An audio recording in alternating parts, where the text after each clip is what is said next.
How's your group looking so far? You know what? They're getting better, and I think they're competing each day, and they have great opponent each day with our defense.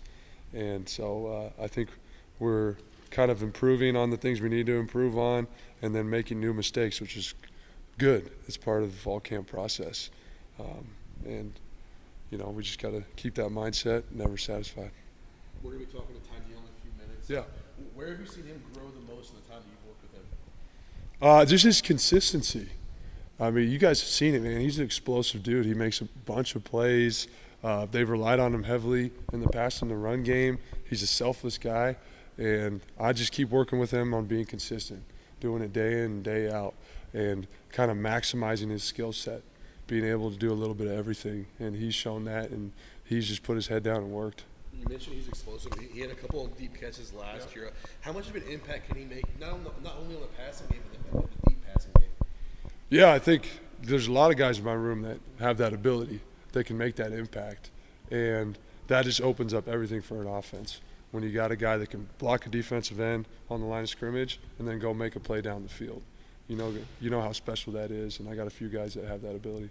Way back at the beginning of the season, Tim Plow was kind of saying, maybe later in the season last year they had to keep the tight end in a little bit more to help with protection and whatnot. I mean, it's kind of an obvious question, but when you can turn them loose, or when you can have balance and you don't have to just commit to that, how much more dangerous does it make the guys in your position? Yeah, it just puts more stress on a defense. It's just more skills that we can do, we can master, that we can put pressure on our opponent. But I think we got to be able to be in protection, because we need to have the best guys doing the best things at the right time, and got to be smart about it. So for my group, they've bought into anything you ask them to do. If you want them to protect, they're going to protect. If you need them to go run a deep ball, they're going to go do it. So they just have to have that skill set to be able to be in all those different spots, and then we have that option as an offense. Kurt mentioned in the spring how much better he thought he had gotten at blocking. Yeah. Your entire room, as far as footwork and things like that, how far have they come the last 8 months? Yeah, it's a work in progress. It's a work in progress. It's never – that's the thing about football. It's never perfect. Yeah. There's always something you can improve on, and, that's what I'm harping on every day, is just how consistent can we be? What do our fundamentals look like? Can we build those right habits? And I think those guys have bought into it.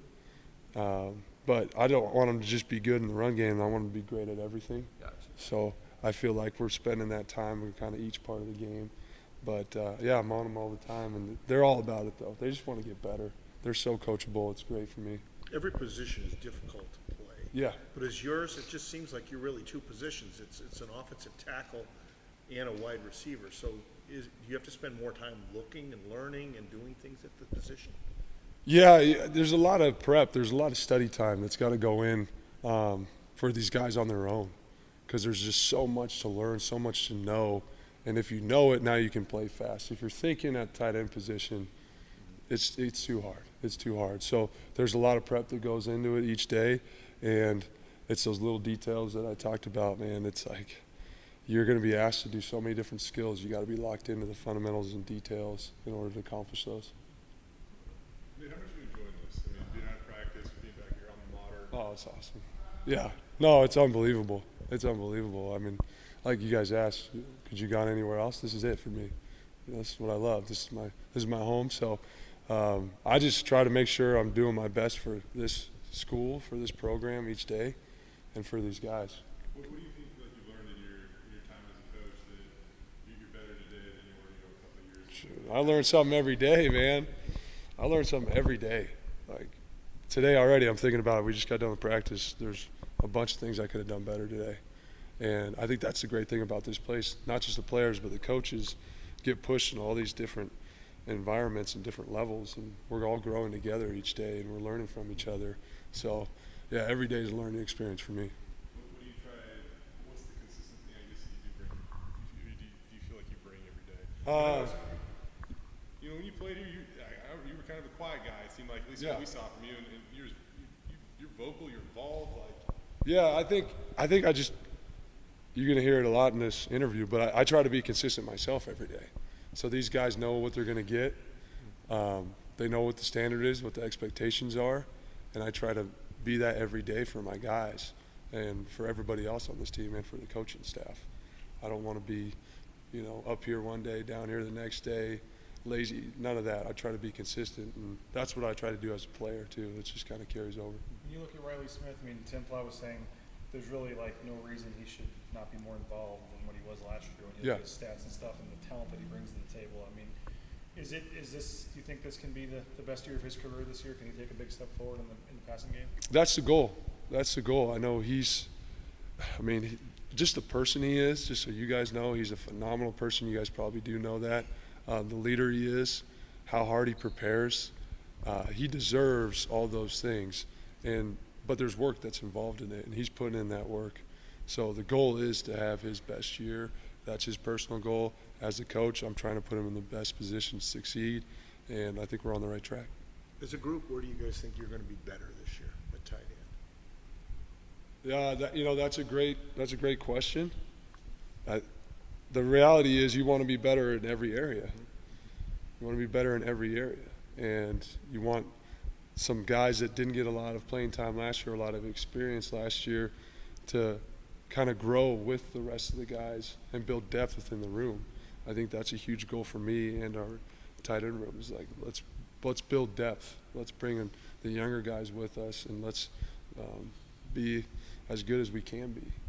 How do you see divvying up the snaps? I mean, if one guy is far and away your number one tight end, is he going to play a majority of the snaps, or does this look like some type of three-headed monster and whatever the play calls for, whatever tight end has a particular skill that fits there?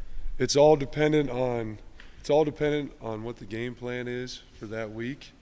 It's dependent on practice, how guys are preparing, how guys are playing. But it's our job to put guys in position to succeed. So that's kind of the ultimate goal at the end of the day, what's best for the team. In this offense, does it feel to you like maybe there's going to be that first read in the progression that's going to be at the tight end maybe at some plays this year? Is that maybe why the tight end hasn't maybe been utilized as much in the passing game? It's a deep in the progression read? No, I there's a lot of different reasons, and I wasn't here last season, so to be honest, I couldn't say too much on that. I know if we just keep doing our job, there's going to be plays to be made. What are your thoughts on the guardian caps? I've seen a lot of offensive linemen stuff using them. Hey, if it's great, it's great. It's extra protection for the most important part of your body, right? Besides your heart is your brain. So I think it's a great thing. Going back to Riley, he's a guy who's really bided his time here, put in the time, switched positions. For a guy that's invested that much time, does this kind of mean more than this last year to him? I think I don't know if the position switch has anything to do. I think he just loves this place. I think everything about this place means a lot to him. The experience, the guys, the coaches, the city, the school. I think he's just 100% all in on Boise State football. Where can he improve this year? Where can he get better and have that best year of his career? I think, we're working together to improve in all facets of the game. I think if he can be consistent over and over again in the run game, that's going to help him make plays in the pass game. I think he's improving in that regard. But there's, like we talked about, there's so many things that we got to work on at the tight end position. I mean, we're improving on each aspect of it.